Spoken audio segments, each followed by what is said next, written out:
నమస్తే అండి, నేను రజాక్. మొన్నటి వరకు పవన్ కళ్యాణ్ గారి మీద ఇష్టం వచ్చినట్టు మాట్లాడారు.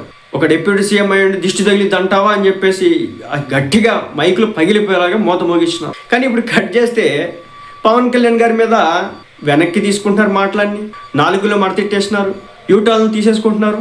అర్థం కానటువంటి పరిస్థితి. జనసేన పార్టీ శతాగ్ని ఒక పోస్ట్ పెట్టింది.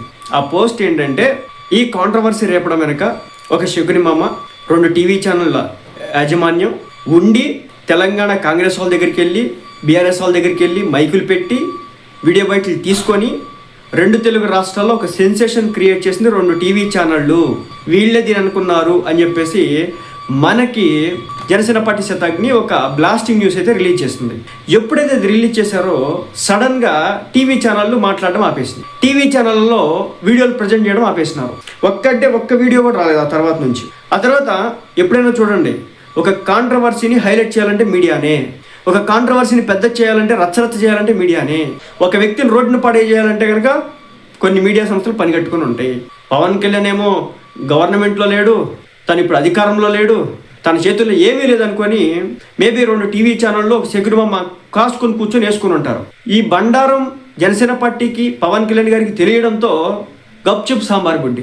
ఎందుకు మీడియా ఇంత హైలైట్ చేసిందని చెప్పడానికి చూడండి, ఎప్పుడో 10 రోజులు అన్న విషయాన్ని తెరపైకి తీసుకొచ్చి దాన్ని రాద్ధాంతం చేశారు. రాష్ట్రం మొత్తం ఒక సెన్సేషన్ తయారు చేశారు. ప్రజల్లో లేనటువంటి ఒక ఆగ్రహాన్ని లేవనెత్తే ప్రయత్నం చేశారు. కానీ మీరు ఇక్కడ గమనించినట్టయితే ఇక్కడ తెలంగాణ ప్రజలు ఒక్కరు కూడా రెస్పాండ్ కాదు, ఆంధ్ర ప్రజలు ఒక్కరు కూడా రెస్పాండ్ కాదు. కేవలం రెస్పాండ్ అయింది ఎవరై అంటే తెలంగాణ రాజకీయ పార్టీ. వాళ్ళ యొక్క ఉనికి కోసం, వాళ్ళ యొక్క తేట కోసం మాట్లాడే పరిస్థితి తప్ప అంతకుమించి ఇంకోటి లేదు. సో ఇప్పుడు కోమటిరెడ్డి వెంకటరెడ్డి గారు, మా ఆంధ్రాకి సంబంధించినటువంటి కోటమిరెడ్డి గారు ఉన్నారు. కోటమిరెడ్డి సో ప్రతిసారి కూడా ఆయనతో కొంచెం దగ్గరగా ఉంటాయి అన్నమాట పదాలు. సో కోమటిరెడ్డి వెంకటరెడ్డి గారు నిన్న చంద్రబాబు నాయుడు గారిని కలిశారు. ఈ క్రమంలోనే మళ్ళీ జర్నలిస్టులు అడిగారు, నిన్నే కదండి పవన్ కళ్యాణ్ గారిని నిన్ను మాట్లాడారు మీరు, మరి దీనికి సంబంధించి స్పందిస్తారంటే లేదు, పవన్ కళ్యాణ్ని విమర్శించలేను అని చెప్పేశారు. 3 రోజుల క్రితం పవన్ కళ్యాణ్ గారి మీద ఇష్టం వచ్చినట్టు మాట్లాడినటువంటి ఈ మంత్రులే చివరాఖరికి ఏపీకి వెళ్ళి పవన్ కళ్యాణ్ని విమర్శించలేను, అది మంచి పద్ధతి కాదు, చిన్న విషయాలు జరుగుతూ ఉంటాయి పోతూ ఉంటాయి, దానిపై నో కామెంట్స్ అని చెప్పేసి మంత్రి గారు మాట్లాడడం జరిగింది. ఏపీకి వెళ్ళి అంటే నిన్న ఆంధ్రాకి ఆయన వచ్చారు, చంద్రబాబు నాయుడు గారిని కలిశారు. కలిసిన తర్వాత మీడియాకి ఇచ్చినటువంటి బయటలో చిన్న విషయాలు జరుగుతూ ఉంటాయి. చిన్న విషయాలు జరిగేది ఏంటి అసలు నిజంగా కోమటిరెడ్డి వెంకటరెడ్డి గారు నిజంగా ఆ వీడియో చూడలేదు. ఆయన దగ్గరికి వెళ్ళి ప్రెస్ ఈ మీడియా సంస్థలు మైక్ పెట్టగానే ఆయన నిజం అనుకొని చెప్పేసి ఆయన మాట్లాడాడు. అట్లాగా నిజంగా ఆయన అది కాదు, ఆయనకి తెలియదు. అలాగే నేను మన వీడియోలో కూడా చెప్పాను, జర్నలిస్ట్ రఘు గారు నాకు చాలా ఇష్టమైన వ్యక్తి, ఆయన కూడా మాట్లాడాడు గట్టిగా.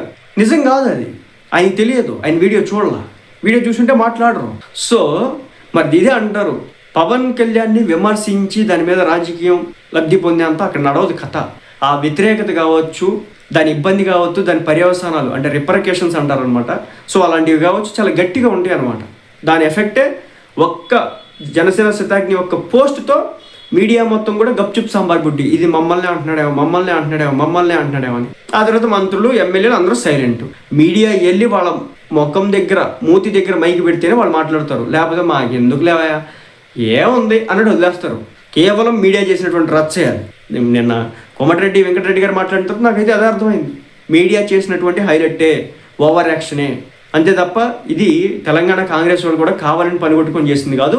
వాళ్ళ దగ్గరికి వెళ్ళి అడగ్గా ఇలా పవన్ కళ్యాణ్ మీ రాష్ట్రాన్ని ఇలా అన్నాడు, కొబ్బరి చెట్లు ఎండిపోయినట్టు దిష్టి తగిల అని వాళ్ళు చెప్పారు కాబట్టి ఇలా రెస్పాండ్ అయినారు. అంతేగాని వేరొక విషయం అయితే కాదు. నాకైతే నిన్నటితో స్పష్టమైతే అయింది.